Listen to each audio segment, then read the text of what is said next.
నమస్తే, welcome to పూరా local. అతడు నట ప్రపూర్ణ. ఎదుటోళ్ళని అబద్ధాలు చెప్పి నటించి నిజమే అని మోసం చేయడంలో నట ప్రపూర్ణ. అతను అబద్ధాలు కలెక్ట్ చేయడంలో కలెక్షన్ కింగ్. అది మరెవరో కాదు, సినీ నటుడు మోహన్ బాబు. 2-3 రోజుల క్రితం టీవీ9 రంజిత్ అనే రిపోర్టర్ మీద దాడి చేశాడు. ఆ దాడికి సంబంధించిన విజువల్స్ చూద్దాం. ముందు మనం చూడండి.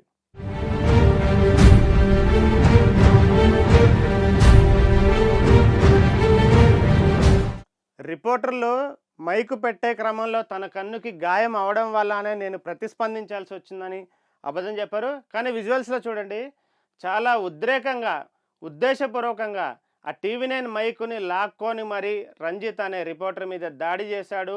ఆ రంజిత్ తలకు కూడా తీవ్ర గాయమయ్యి సర్జరీకి వెళ్ళే పరిస్థితి ఉంది. చూడండి, ఇక్కడ నిజంగా మోహన్ బాబు కంటికి గాయమైతే ఆ గాయం కనిపించాలి కదా. విజువల్స్లో ఎక్కడా కూడా మోహన్ బాబు కంటికి గాయమైనట్టు కనబడట్లేదు.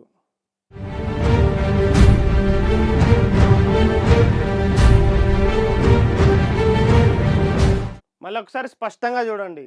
కన్నుకి గాయమైంది అన్నాడు, ఎక్కడా కూడా కన్నుకి గాయమైనట్టుగా మనకి కనిపించట్లేదు. చూడండి, ఫేస్ మీద ఎక్కడా కూడా గాయమైనట్టుగా లేదు. పైగా అసలు ప్రశ్నిస్తున్న రిపోర్టర్ మైకు అతని ఫేస్ దాకా వెళ్ళనే లేదు. ముందుగానే మోహన్ బాబు ఆ రిపోర్టర్ మైకుని లాక్కొని చాలా ఉద్దేశపూర్వకంగానే రంజిత్ అనే టీవీ9 రిపోర్టర్ మీద దాడి చేసినట్టు మనకి క్లియర్గా విజువల్స్ ఉన్నాయి. ఆ తర్వాత నిన్న ఆయన రిలీజ్ చేసిన సెకండ్ ఆడియోలో నా కంటికి గాయమైందని అబద్ధం చెప్పాడు. కానీ మనకి ఏ విజువల్లో చూసినా కూడా మోహన్ బాబు కంటికి గాయమైనట్టు ఎక్కడా లేదు. ఇది పూర్తి స్థాయిలో జరిగిన సంఘటనను, ఆయన చేసిన దాడిని కప్పిపుచ్చుకోవడానికి, పక్కకి కేసు నుండి తప్పించుకోవడానికి మాత్రమే అబద్ధం చెప్తున్నాడు తప్పితే ఎక్కడా కూడా ఆయన కంటికి గాయమైన దాఖలాలు లేవు. నిన్న ఆడియోలో చెప్తూ ఒక మాట అన్నారు, నేను ఉద్దేశపూర్వకంగా రిపోర్టర్ మీద దాడి చేయలేదు, వాళ్ళే మా ఇంటి గేట్లు బద్దలు కొట్టుకుని లోపలికి వచ్చారని ఒక మాట అన్నారు.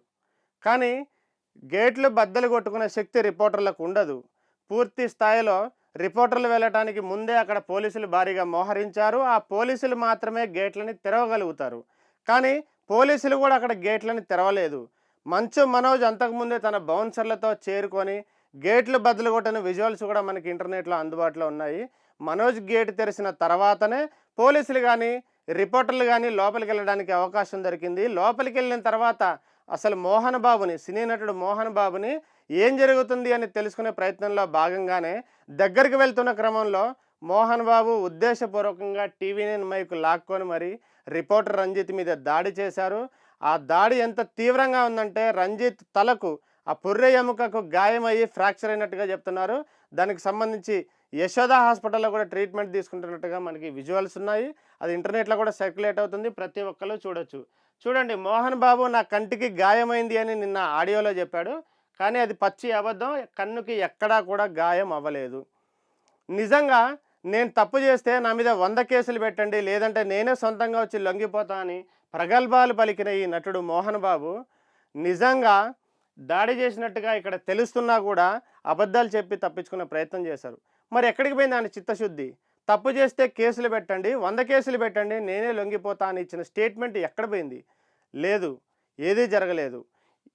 మరోవైపు గతంలో ఎన్నడూ లేని విధంగా సెలబ్రిటీల్ని బైండ్ ఓవర్ చేసిన సంఘటన ఒక్క హైదరాబాద్లోని రాచకొండ పరిధిలోనే జరిగింది. ఈ మంచు మోహన్ బాబు, విష్ణు, మనోజ్ వీరి కుటుంబ తగాదాలకు సంబంధించి మంచు విష్ణుని, మంచు మనోజ్ని Rachakonda CP Sudheer Babu, commissioner of police Sudheer Babu వారిని వ్యక్తిగతంగా హాజరయ్యి ₹1,00,000 బాండు ఇచ్చి మరి బైండ్ ఓవర్ అవ్వాలని సూచిస్తే వారిద్దరూ కూడా వ్యక్తిగతంగా ఒకరి తర్వాత ఒకరు వెళ్ళి సిపి ముందు బైండ్ ఓవర్ అయ్యారు. గతంలో ఎన్నడూ లేని విధంగా ఒక కొత్త ట్రెండ్కి తెర తీసినట్టుగా మొట్టమొదటిసారి సెలబ్రిటీని బైండ్ ఓవర్ చేశారు పోలీసులు. ఆ తర్వాత మోహన్ బాబు మీద కూడా నిన్న సాయంత్రం ఇదే రాచకొండ సిపి సుధీర్ బాబు హత్యాయత్నం కింద కేసు నమోదు చేశారు. రేపు మాపు కూడా మోహన్ బాబు అరెస్ట్ అయ్యే అవకాశం ఉంది. ఇవి ఇప్పటివరకు ఉన్న అప్డేట్స్. మిగతా అప్డేట్స్ కోసం చూస్తూనే ఉండండి పూరా లోకల్.